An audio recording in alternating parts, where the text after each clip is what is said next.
then in the 80s were produced out of Ottawa, Canada. The Canadians were running Nickelodeon to a certain extent back then. Actually, Alanis Morissette was on this show for, I think, the one season for a few episodes and left the show to pursue her musical career, and she was probably, 12 years old at the time, maybe younger.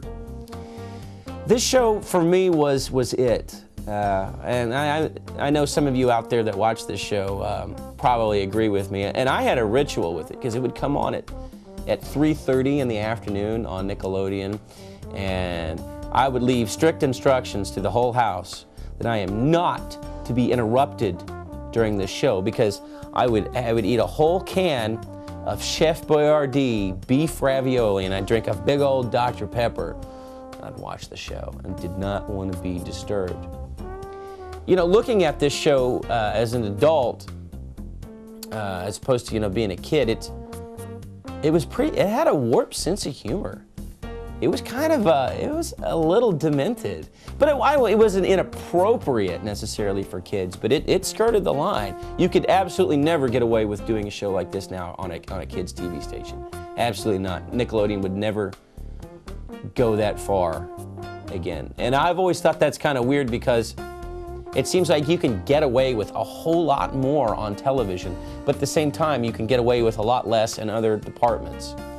Like, this is a kid show, back in the 80s that had kids in front of a firing squad. There was a kid always in the dungeon with the dungeon master, some kind of Nazi-esque type accent. Kids throwing up. It was the show that made Nickelodeon known for getting slimed. Like, here's a clip of, because if you said, "I don't know," you got slimed. Wherever you were at in the show, you said, "I don't know," you got slimed. Here's an example. Language. Vanessa, you're right. Well, I don't know what I said wrong.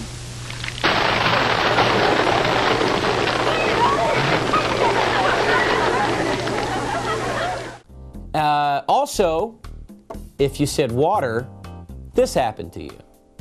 Water! Anything quick!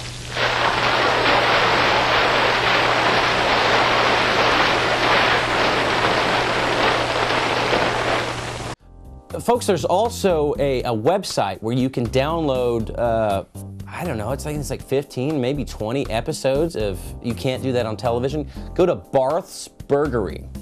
Boom, right there. Go to that website and you can download episodes right into your computer. It's really cool and totally free. Also, we have a fan of this show that works for Nickelodeon, of all people. What's his name? Mike Lee.